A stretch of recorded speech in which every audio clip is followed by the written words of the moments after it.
الحمد للہ رب العالمین والصلاة والسلام علی اشرف الانبیاء والمرسلین وعلی آلہ واصحابہ ومن تبعہم بإحسان الی یوم الدین اما بعد۔ اللہ تعالیٰ کا فضل و کرم ہے کہ سیرت کے اس مجلس میں ہم شریک ہیں۔ جتنے ہمارے ساتھ ہیں، چاہے وہ میرے سامنے ہوں یا سوشل میڈیا کے ذریعے، یوٹیوب چینل کے ذریعے یا زوم کے ذریعے سے ہمارے درسوں میں شریک ہوتے ہوں، سب سے کہوں گا کہ یہ آخری کے جو دروس ہیں بہت ہی اہم ہیں۔ اب وہ وقت ہے سید المرسلین، خاتم المرسلین محمد صلی اللہ علیہ وسلم کے دنیا سے رخصتی کا وقت ہے۔ تو اس وقت جو باتیں نبی صلی اللہ علیہ وسلم نے کہیں بہت ہی اہم ہیں۔ آج کے اس درس میں ہمارے ساتھ ہے اللہ کے نبی صلی اللہ علیہ وسلم کی آخری فوجی مہم۔ اللہ کے نبی صلی اللہ علیہ وسلم کی زندگی میں بہت سارے سریات ہوئے، غزوات ہوئے، 100 سے زائد سریے، غزوے پورے، جیسے علماء نے کہا ہے۔ ہم لوگوں نے اس سے پہلے سنا کہ مسلمانوں نے رومن امپائر کے خلاف جنگ کیا، مسلمان جنگ کے لیے نکلے، جنگ تو نہیں ہوئی لیکن جنگ کے لیے نکلے۔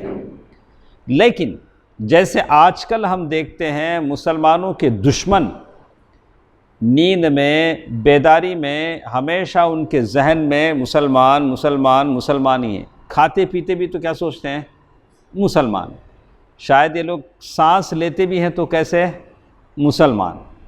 تو اللہ تعالیٰ نے اتنا ڈر اور خوف، رعب ان کے دلوں میں ڈال دیا ہے۔ یہ اور بات ہے کہ ہم مسلمان تھوڑے غافل ہیں۔ مجھے صبح ایک چیز پڑھ کر بڑا تعجب ہوا۔ میں نے صبح نیوز پڑھا، ثنا بھائی، صبح میں نے نیوز پڑھا، کہا کہ 4 بچے کامراج سلائی، کہاں ہے روڈ؟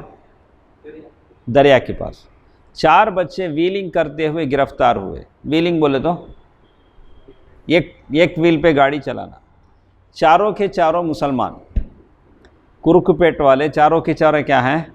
مسلمان ہیں۔ پولیس نے 118 کیمرے ٹریک کر کے ان کو پکڑا ہے، یہاں سے کرک پیٹے تک۔ تو لیکن مجھے افسوس اس بات پر ہوا کہ چاروں کے چاروں کون ہیں؟ مسلمان ہیں۔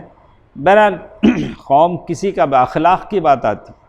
یہ ایک ایسے وقت جب مسلمان پٹ رہے ہیں، مارے جا رہے ہیں، ان کے خلاف سازشیں ہو رہے ہیں، مسلم قوم ان باتوں پر توجہ دینے کے بجائے نوجوان ایسے کاموں میں ملوث ہوں، ایسے ان کی گرفتاریاں ہوں، ذرا دل کو کیا ہوتا ہے؟ افسوس ہوتا ہے کہ ہمارے ملت کے نوجوان کیا کر رہے ہیں، کہاں جا رہے ہیں، کیا سوچ رہے ہیں۔ برکت جیسے آج کل اسلام دشمن طاقتیں اسلام کو زندہ دیکھنا نہیں چاہتی، مسلمانوں کو زندہ دیکھنا نہیں چاہتی، ویسے وہ زمانے میں بھی رومن امپائر وہ اسلام اور اہل اسلام کو زندہ رہنے کا حق تسلیم نہیں کر رہا تھا۔ بولتا ہے کہ اس سے وہ ہضم نہیں ہو رہا تھا۔ اس لیے اس کو جب معلوم ہوتا کہ اس کے قلمرو میں، اس کے ایریا میں کوئی شخص مسلمان ہو جاتا تو اس کی جان کی خیر نہیں رہتی۔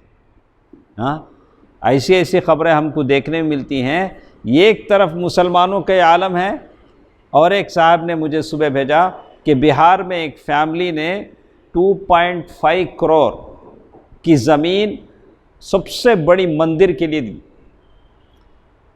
اتنی ویلیو والی لینڈ پر کیا بنانے کو انہوں نے دیا؟ سب سے قیمت بڑی مندر بنائی جائے۔ دینے والے کون ہیں؟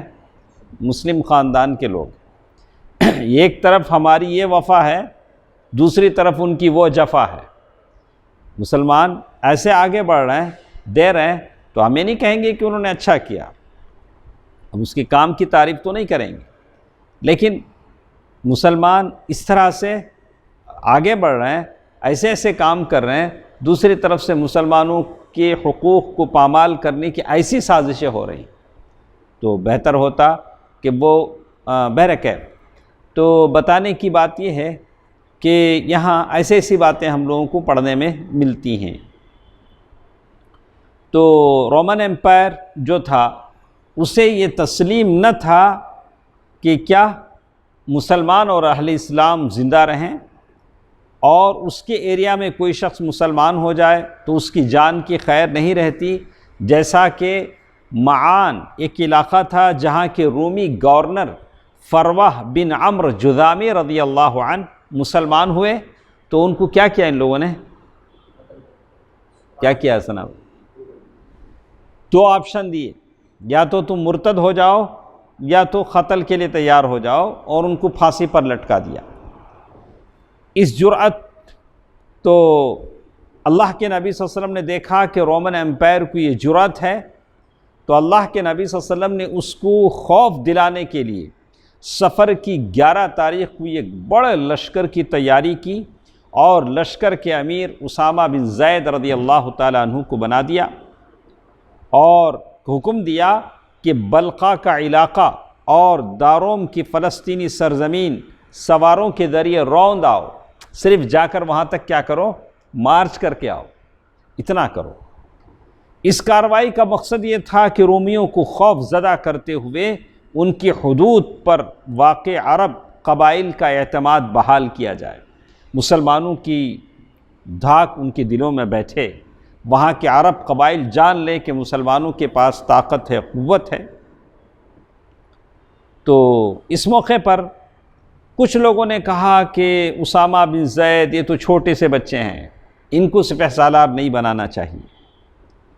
تو اللہ کے نبی صلی اللہ علیہ وسلم نے فرمایا، اگر تم لوگوں نے آج ان کی سپہ سالاری پر طعنہ زنی کر رہے ہو، آج ان کو تم کہہ رہے ہو کہ یہ چھوٹے بچے ہیں، تو ان سے پہلے ان کے والد زید بن حارثہ کی سپہ سالاری پر بھی تم نے انگلی اٹھایا تھا، حالانکہ وہ اللہ کی قسم سپہ سالاری کے اہل تھے اور میرے نزدیک محبوب ترین تھے۔ اللہ کے رسول صلی اللہ علیہ وسلم کے محبوب، ان کو لقب تھا کسے؟ زید بن حارثہ کو۔ اللہ کے نبی صلی اللہ علیہ وسلم فرمایا کہ وہ بھی محبوب تھے، یہ بھی محبوب ہیں، ان کے بیٹے اسامہ بن زید۔ بہرحال صحابہ کرام اسامہ رضی اللہ تعالیٰ عنہ کے ارد گرد جمع ہو گئے، ان کے لشکر میں شامل ہو گئے، اور لشکر روانہ ہوا۔ مدینے سے 3 میل دور مقام جرف، ابھی بھی مقام جرف ہے، مقام جرف، وہاں جا کر لشکر کیا ہو گیا؟ رک گیا۔ کیوں رک گیا تھا لوگ؟ وہاں جا کر کیوں رک گیا؟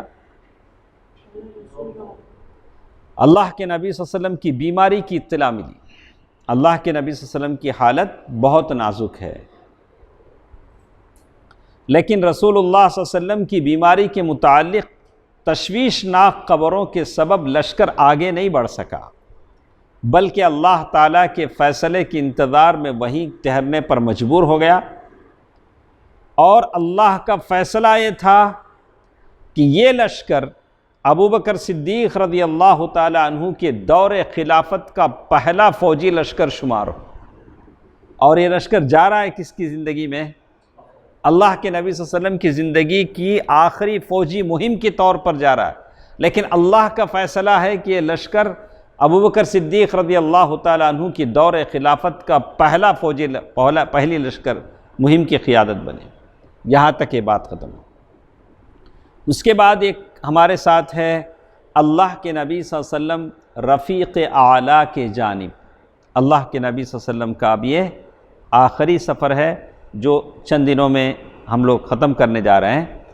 تو اللہ کے نبی صلی اللہ علیہ وسلم کا یہ الوداعی، اللہ کے نبی صلی اللہ علیہ وسلم کے اوپر الوداعی آثار نظر آنے لگے۔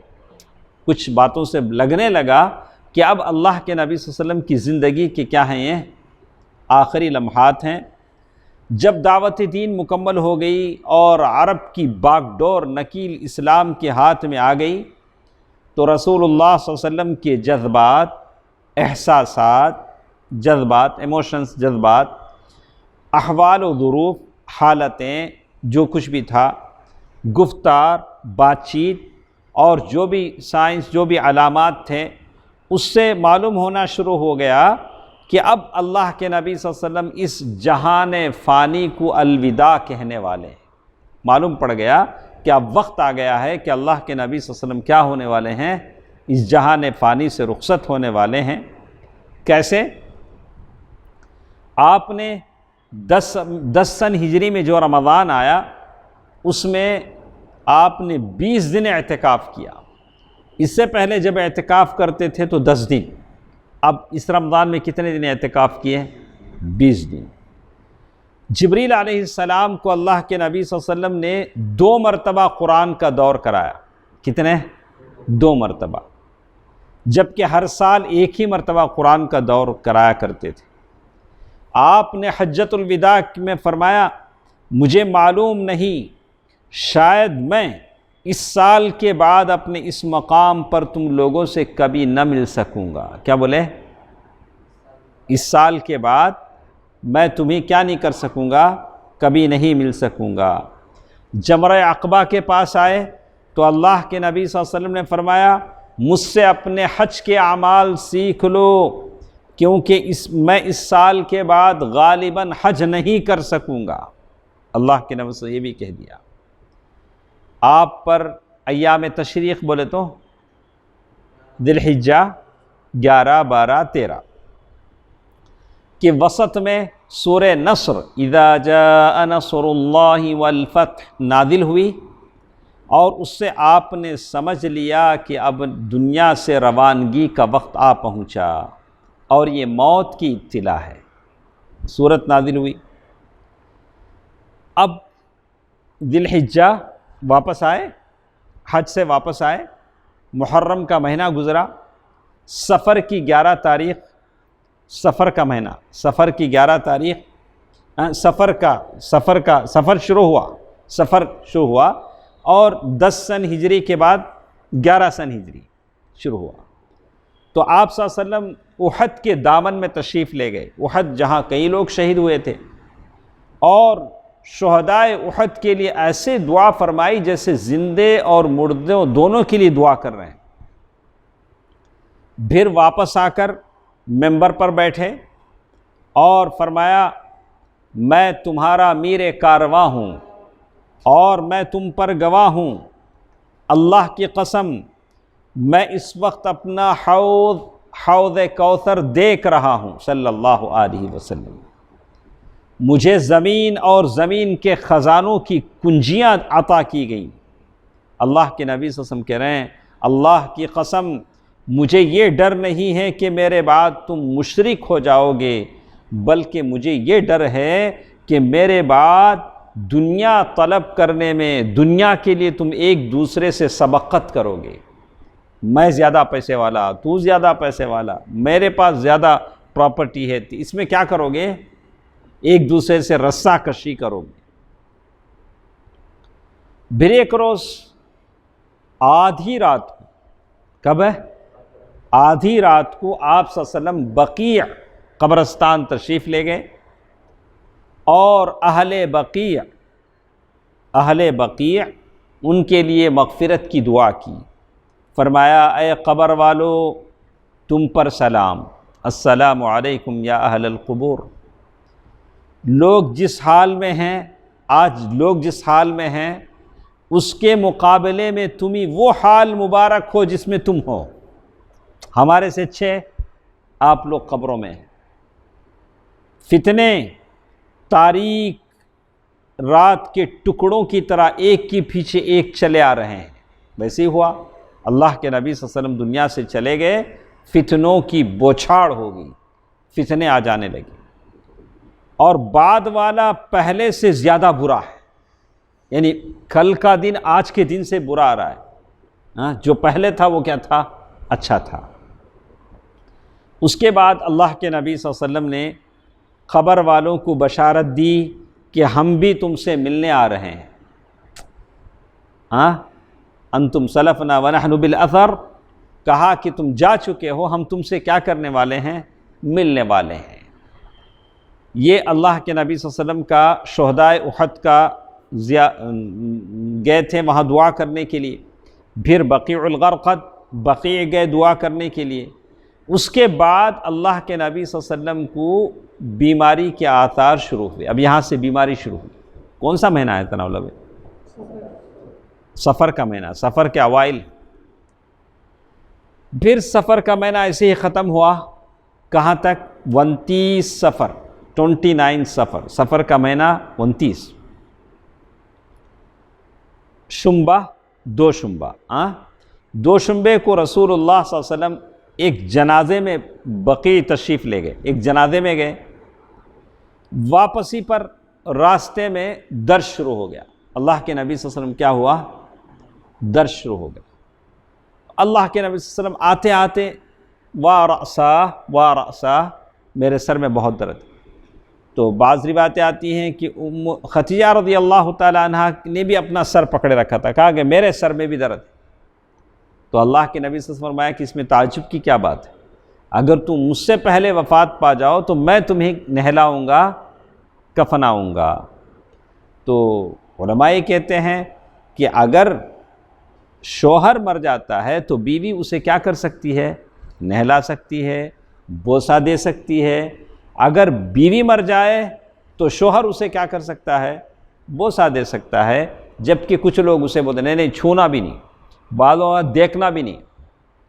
شوہر بیوی کو کیا نہیں کرنا؟ دیکھنا بھی نہیں. العیاذ باللہ، یہ کیسا قانون ہے؟ یہ ہمارے سمجھ میں نہیں آتا ہے.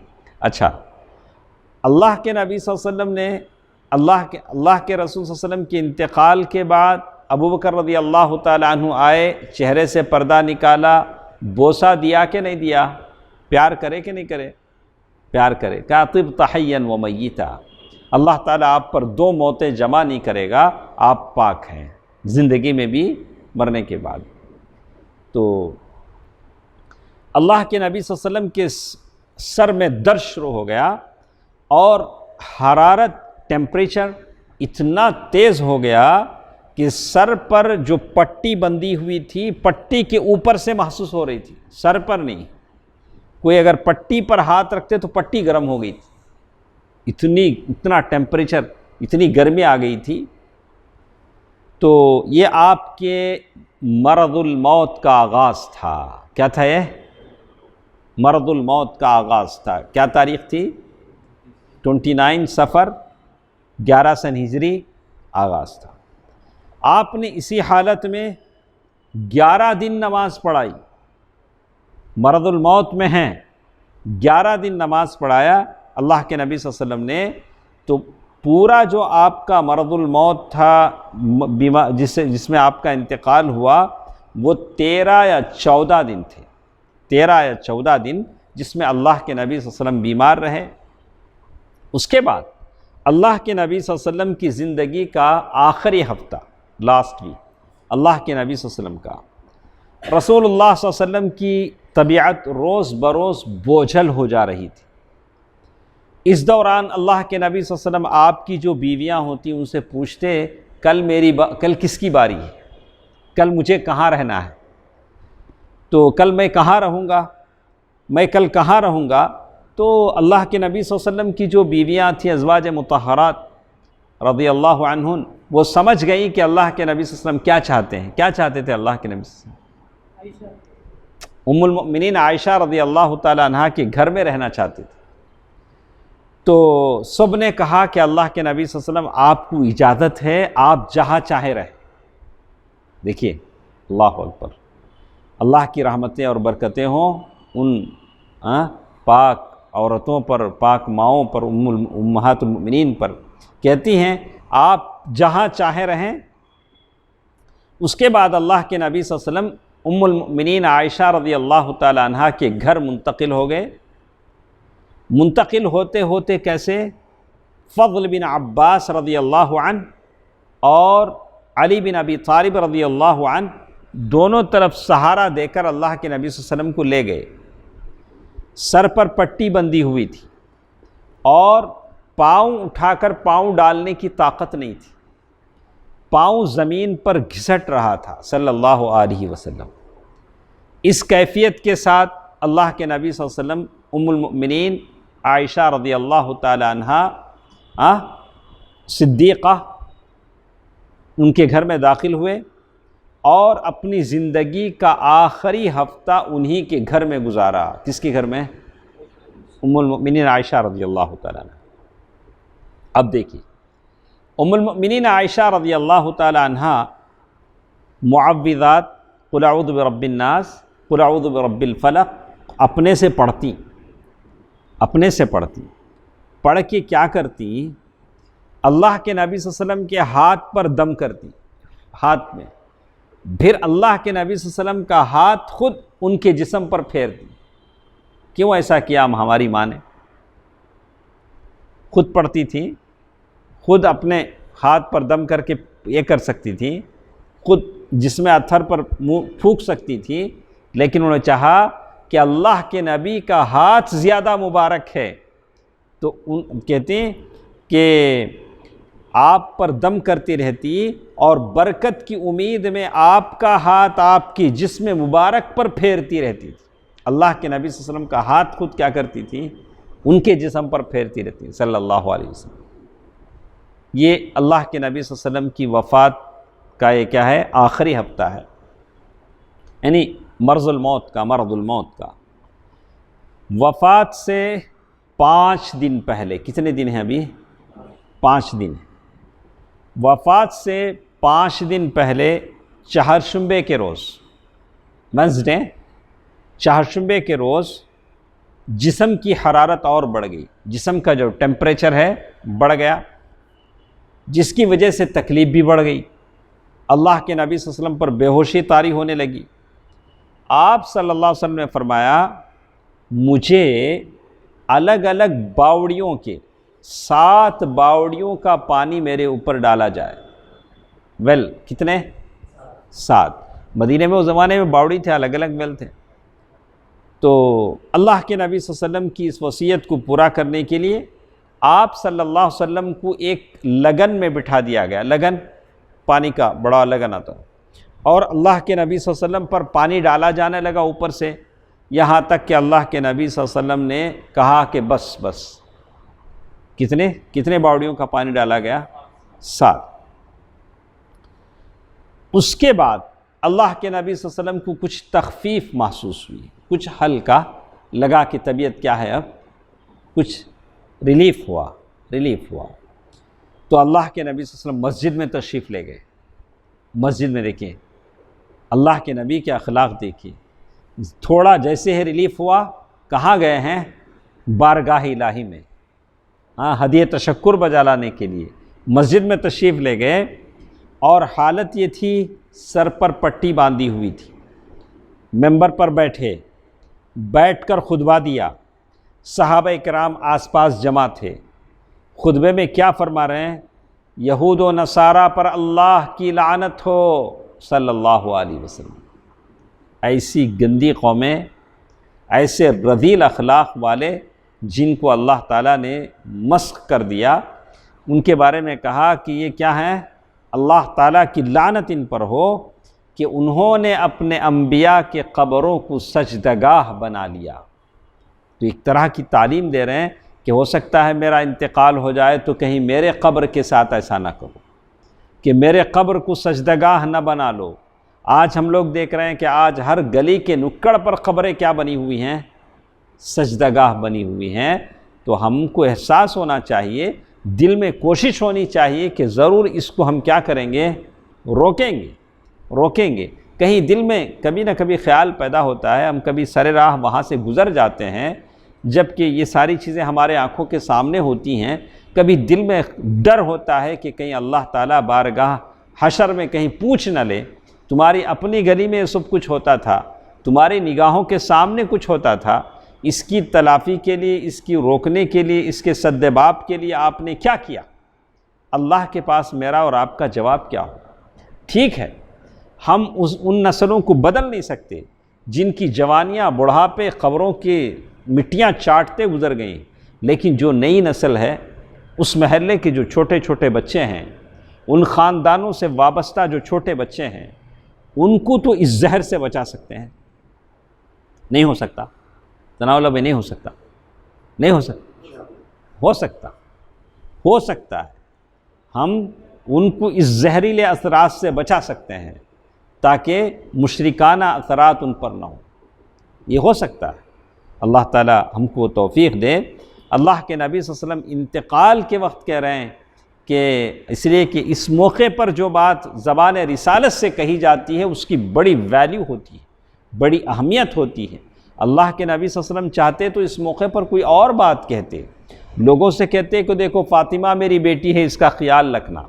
اللہ کے نبی کہتے میں اتنی بیویاں چھوڑے جا رہا ہوں، ان بیویوں کا خیال رکھنا، ان کو راشن پانی دے دینا، ان کو اچھے سے مکانات دینا۔ اللہ کے نبی صلی اللہ علیہ وسلم ایسا بھی بول کے جا سکتے تھے، لیکن میرے نبی نے بولا تو کیا بولا؟ دیکھو انبیاء کی خبروں کو کیا نہیں کرو، سجدگاہ نہ بناؤ۔ یہ ایک روایت میں ہے کہ یہود و نصارہ پر اللہ کی مار، انہوں نے اپنے انبیاء کی خبروں کو مسجد بنا لیا۔ آپ نے یہ بھی فرمایا تم لوگ میری قبر کو بت نہ بنانا۔ کیا کہہ رہے ہیں؟ تم لوگ میری قبر کو بت نہ بنانا کہ اس کی پوجا کی جائے۔ سبحان اللہ، تم لوگ میری قبر کو بت نہ بنانا کہ اس کی پوجا کی جائے۔ پھر آپ صلی اللہ علیہ وسلم نے اپنے آپ کو قصاص کے لیے پیش کیا، بدلے کے لیے پیش کیا۔ میں نے کسی کو کچھ مارا ہے تو میرا جسم اطہر حاضر ہے، مار کا بدلہ لے لے۔ فرمایا میں نے کسی کی پیٹھ پر کوڑا مارا ہو تو یہ میری پیٹھ حاضر ہے صلی اللہ علیہ وسلم، وہ بدلہ لے لے۔ میں نے کسی کی بے آبروئی کی ہو تو یہ میری آبرو حاضر ہے، کسی کی عزت کے خلاف میں نے کچھ کہی ہے، وہ بدلہ لے لے۔ اس کے بعد اللہ کے نبی صلی اللہ علیہ وسلم ممبر سے نیچے تشریف لائے، ظہر کی نماز پڑھائی، پھر ممبر پر تشریف لے گئے، پھر ممبر پر تشریف لے گئے اور عداوت وغیرہ سے متعلق اپنی پچھلی باتیں دہرائیں۔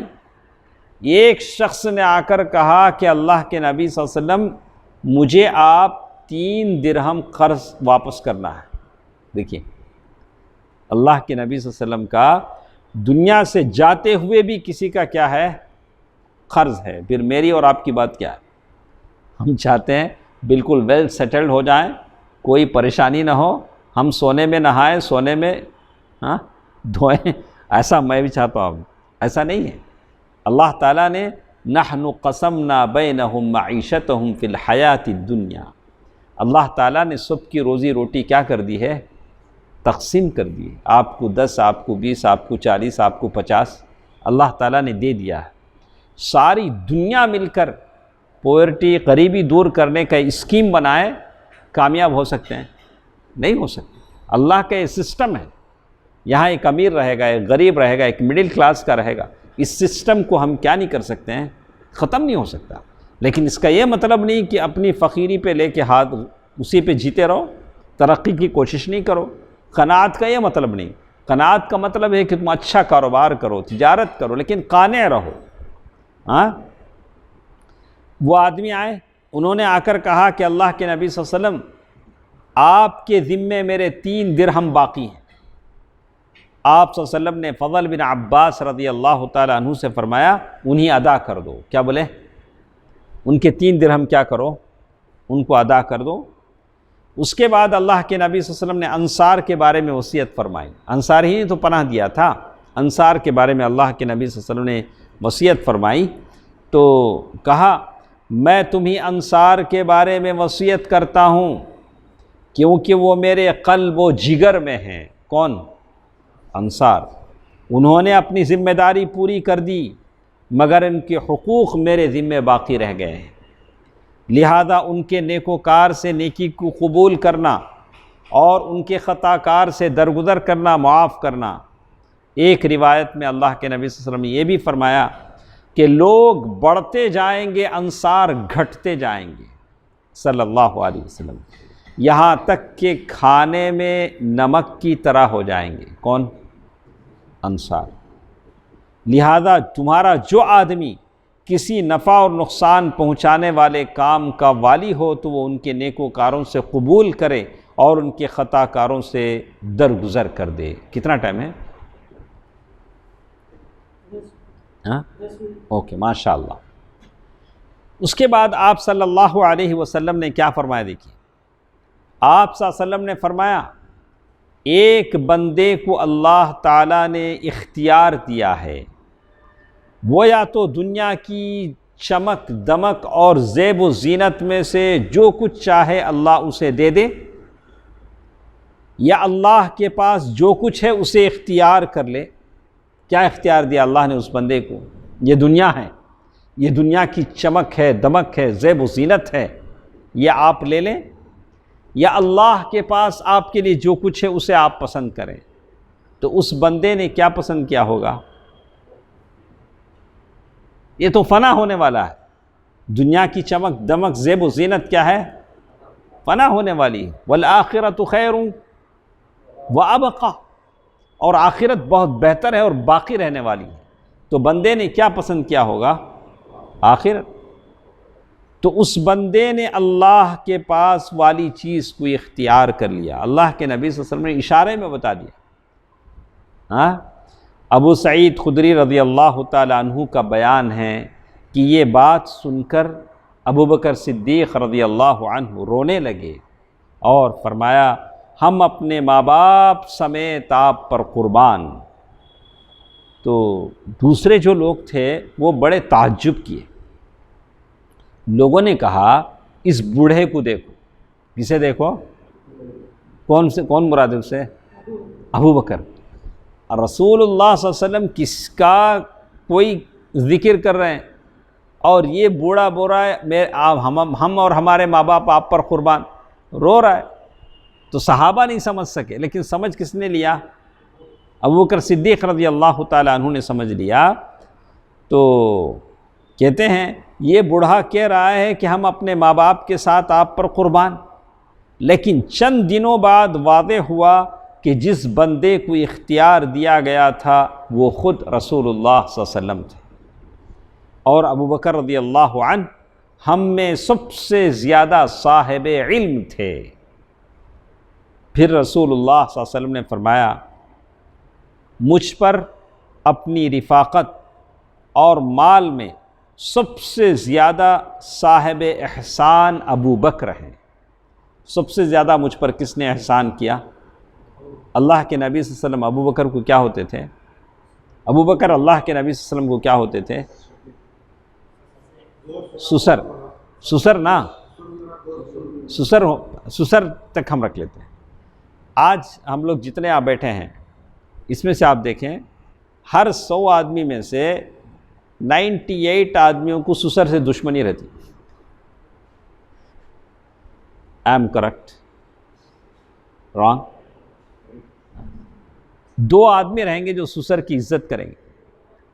میں دیکھ رہا ہوں بڑے بڑے علامہ لوگوں کو دیکھا ہوں، سسر ادھر سے آئے تو ادھر سے بھاگ جاتا ہے۔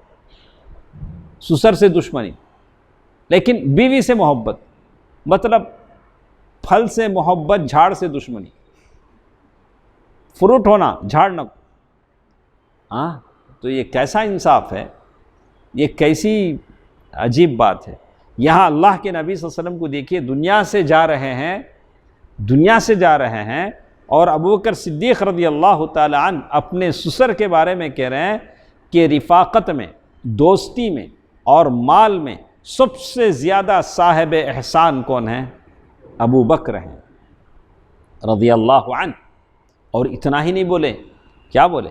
اور اگر میں اپنے رب کے علاوہ کسی اور کو دوست بناتا، خلیل بناتا تو ابو بکر کو خلیل بناتا، لیکن ان کے ساتھ اسلام کی اخوت، بھائی چارگی، محبت کا تعلق ہے۔ اور آپ دیکھیں گے کہ اللہ کے نبی صلی اللہ علیہ وسلم نے یہ بھی کہا کہ مسجد میں کوئی دروازہ باقی چھوڑا نہ جائے بلکہ اسے بند کر دیا جائے۔ وہ زمانے میں ایسا ہوتا تھا، آس پاس گھر تھے، گھروں کے دروازے مسجد کی طرف، مسجد کے صحن میں کھلتے تھے، وہاں سے لوگ گزرتے تھے۔ اللہ کے نبی صلی اللہ علیہ وسلم نے فرمایا کہ یہ سارے دروازے بند کر دیے جائیں الا خوخۃ ابی بکر، سوائے کس کے؟ ابو بکر رضی اللہ تعالیٰ عنہ کے دروازے کے۔ آج بھی جب آپ باب السلام یا باب الرحمہ وہاں سے جب جائیں گے مسجد نبوی میں، وہاں اندر لکھا ہوگا خوخۃ ابی بکر۔ آج تک بھی ویسے ہی لکھا ہے، وہ جگہ کی نشاندہی ہے۔ تو سوائے ابو بکر کے دروازے کے اسے کیا کر دیا جائے؟ بند نہ کیا جائے۔ تو اس کے بعد ہمارے ساتھ بات ہے اللہ کے نبی صلی اللہ علیہ وسلم کی، ہمارے پاس 5 منٹ ہے، 5 منٹ کا ٹائم۔ تو اللہ کے نبی صلی اللہ علیہ وسلم کی بات 4 دن پہلے، اللہ کے نبی صلی اللہ علیہ وسلم کے انتقال سے 4 دن پہلے کیا ہو رہا ہے؟ وفات سے 4 دن پہلے جمعرات کے دن اللہ کے نبی صلی اللہ علیہ وسلم بڑی تکلیف سے دوچار تھے۔ اللہ کے نبی صلی اللہ علیہ وسلم کو بڑی تکلیف ہو رہی تھی، تو اللہ کے نبی صلی اللہ علیہ وسلم نے فرمایا لاؤ میں تمہیں ایک تحریر لکھ دوں۔ کیا بولے؟